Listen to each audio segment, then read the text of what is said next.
সচিবালয়ে ৫ ঘণ্টার গুরুত্বপূর্ণ বৈঠক, নতুন পে স্কেল চূড়ান্তের পথে। বিস্তারিত ভিডিওতে। সচিবালয়ে ৫ ঘণ্টার গুরুত্বপূর্ণ বৈঠক, নতুন পে স্কেল চূড়ান্তের পথে। অর্থ উপদেষ্টা ও পে কমিশনের গভীর আলোচনায় বেতন ভাতা পুনর্গঠনের ইঙ্গিত।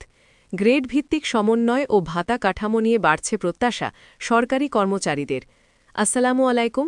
সবার আগে নবম পে স্কেলের আপডেট পেতে আমাদের এই চ্যানেলটি সাবস্ক্রাইব করে ভিডিওতে লাইক করে দিন। আজ সচিবালয় প্রাঙ্গণে সরকারি কর্মচারীদের ভবিষ্যৎ বেতন কাঠামো নিয়ে এক গুরুত্বপূর্ণ অধ্যায়ের সূচনা হয়েছে। দিনের শুরু থেকেই প্রশাসনিক ভবনে ছিল ব্যস্ততা ও কৌতূহল।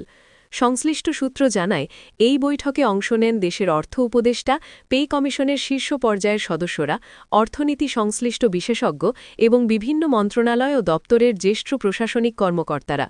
বৈঠকের কেন্দ্রবিন্দুতে ছিল সরকারি কর্মচারীদের জন্য প্রস্তাবিত নতুন পে স্কেলের খসড়া, যা দীর্ঘদিনের আলোচনা ও প্রতীক্ষার পর বাস্তব রূপ পাওয়ার পথে এগোচ্ছে। বৈঠকের সূচনায় অর্থ উপদেষ্টা উপস্থিত কর্মকর্তাদের উদ্দেশ্যে বলেন, সরকারি কর্মচারীরা রাষ্ট্রের প্রশাসনিক কাঠামোর মূল ভিত্তি। তাদের বেতন কাঠামো নির্ধারণের ক্ষেত্রে দায়িত্বশীল ও বাস্তবসম্মত সিদ্ধান্ত নেওয়া সরকারের অগ্রাধিকার। তিনি জানান, আজকের আলোচনার লক্ষ্য শুধুমাত্র একটি খসড়া অনুমোদন নয়, বরং প্রতিটি ধারা, প্রতিটি গ্রেড এবং প্রতিটি প্রস্তাব গভীরভাবে বিশ্লেষণ করা।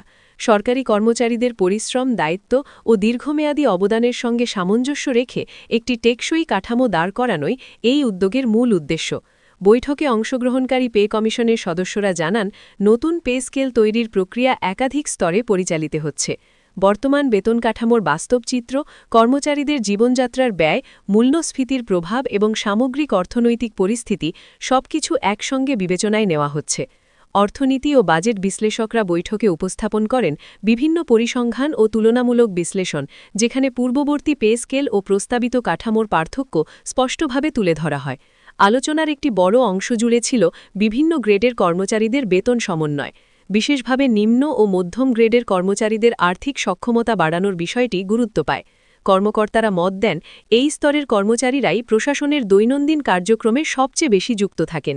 তাদের ন্যায্য বেতন ও ভাতা নিশ্চিত করা হলে সেবার মান যেমন বাড়বে, তেমনি কর্মক্ষেত্রে দায়িত্ববোধও আরও দৃঢ় হবে। বৈঠকে উচ্চ গ্রেডের কর্মকর্তাদের বিষয়েও বিস্তারিত আলোচনা হয়। পদোন্নতির সঙ্গে বেতন কাঠামোর সামঞ্জস্য, অতিরিক্ত দায়িত্ব পালনের জন্য প্রণোদনা এবং বিশেষ ভাতার যৌক্তিকতা নিয়ে মতবিনিময় হয়। কেউ কেউ মত দেন, উচ্চ পদে দায়িত্ব বাড়ার সঙ্গে সঙ্গে সিদ্ধান্ত গ্রহণের ঝুঁকি ও চাপও বাড়ে, তাই সেই দায়িত্বের প্রতিফলন বেতন কাঠামোতে থাকা জরুরি। পে কমিশনের প্রধান সদস্য বৈঠকে বলেন, একটি পে স্কেল শুধু সংখ্যার সমষ্টি নয়, এটি প্রশাসনের ভবিষ্যৎ গতিপথ নির্ধারণ করে। তাই তাড়াহুড়ো করে সিদ্ধান্ত নেওয়ার পরিবর্তে সব দিক বিবেচনা করে একটি ভারসাম্যপূর্ণ কাঠামো তৈরি করতে হবে। তিনি আরও জানান, নতুন পে স্কেল বাস্তবায়নের ফলে যেন রাষ্ট্রের ওপর অতিরিক্ত আর্থিক চাপ সৃষ্টি না হয়, সেদিকেও সমান গুরুত্ব দেওয়া হচ্ছে। বৈঠকের আলোচনায় সরকারি বাজেটের বিষয়টি বিশেষভাবে উঠে আসে। বাজেট পরিকল্পনার সঙ্গে পে স্কেলের সামঞ্জস্য কতটা থাকবে, কোন খাতে কতটা ব্যয় বাড়তে পারে এবং দীর্ঘমেয়াদী এর প্রভাব কী হবে, এসব প্রশ্নের উত্তর খোঁজার চেষ্টা করা হয়। অর্থনীতি বিশ্লেষকরা মত দেন, সঠিক পরিকল্পনা থাকলে নতুন পে স্কেল বাস্তবায়ন অর্থনীতির জন্য বোঝা না হয়ে বরং ইতিবাচক প্রভাব ফেলতে পারে। বৈঠকের এক পর্যায়ে কর্মচারীদের সামাজিক ও পারিবারিক বাস্তবতা নিয়েও আলোচনা হয়। অনেক কর্মকর্তা বলেন, বর্তমান সময়ে জীবনযাত্রার ব্যয় উল্লেখযোগ্যভাবে বেড়েছে। বাসস্থান, শিক্ষা, চিকিৎসা ও নিত্য প্রয়োজনীয় পণ্যের মূল্য বৃদ্ধির ফলে কর্মচারীদের ওপর চাপ তৈরি হয়েছে। নতুন পে স্কেল সেই চাপ কিছুটা হলেও লাঘব করতে পারে বলে মত প্রকাশ করা হয়। বৈঠক চলাকালীন সচিবালয়ের বিভিন্ন দপ্তরে কর্মরত কর্মচারীদের মধ্যে ছিল উৎকণ্ঠা ও প্রত্যাশা।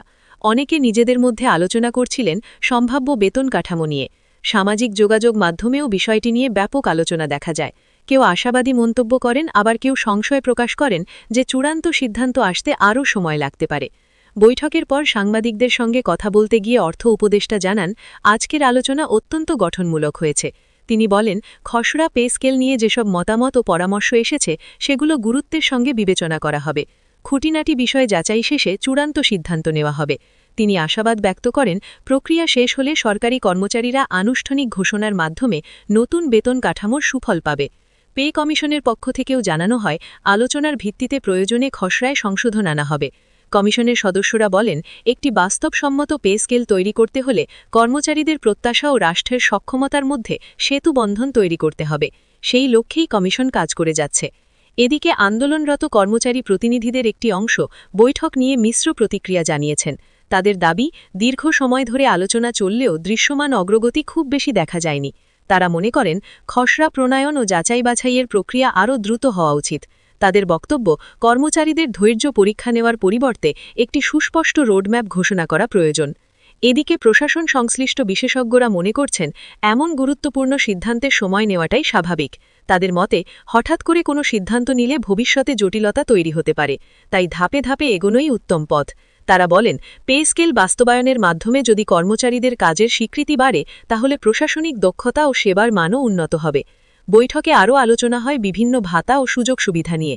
বাসস্থান ভাতা, চিকিৎসা সুবিধা, শিক্ষা সহায়তা এবং অন্যান্য আর্থিক প্রণোদনার বিষয়গুলো খতিয়ে দেখা হয়। কর্মকর্তারা মত দেন, কেবল মূল বেতন বাড়ানোই যথেষ্ট নয়, সহায়ক সুবিধাগুলো সময়োপযোগী হওয়া দরকার।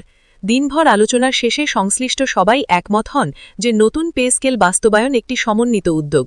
এতে সরকারের বিভিন্ন দপ্তর, অর্থনৈতিক পরিকল্পনাবিদ এবং পে কমিশনের মধ্যে ধারাবাহিক যোগাযোগ ও সমন্বয় অপরিহার্য। বৈঠকের সমাপ্তিতে অর্থ উপদেষ্টা আবারও জোর দিয়ে বলেন, সরকারের উদ্দেশ্য পরিষ্কার, সরকারি কর্মচারীদের জন্য একটি ন্যায্য, স্বচ্ছ ও টেকসই বেতন কাঠামো নিশ্চিত করা। তিনি সংশ্লিষ্ট সবাইকে দায়িত্বশীলতার সঙ্গে কাজ শেষ করার আহ্বান জানান। সচিবালয়ের পরিবেশ ধীরে ধীরে স্বাভাবিক হলেও কর্মচারীদের মধ্যে আলোচনার রেশ রয়ে যায়। অনেকে আশা প্রকাশ করেন, আজকের বৈঠক কেবল আরেকটি আনুষ্ঠানিকতা হয়ে থাকবে না, বরং বাস্তব পরিবর্তনের পথ প্রশস্ত করবে। সার্বিকভাবে আজকের বৈঠক সরকারি কর্মচারীদের বেতন কাঠামো নিয়ে সরকারের অবস্থানকে আরও স্পষ্ট করেছে। আলোচনার গভীরতা এবং অংশগ্রহণকারীদের বক্তব্য থেকে বোঝা যায়, বিষয়টি গুরুত্বের সঙ্গে দেখা হচ্ছে।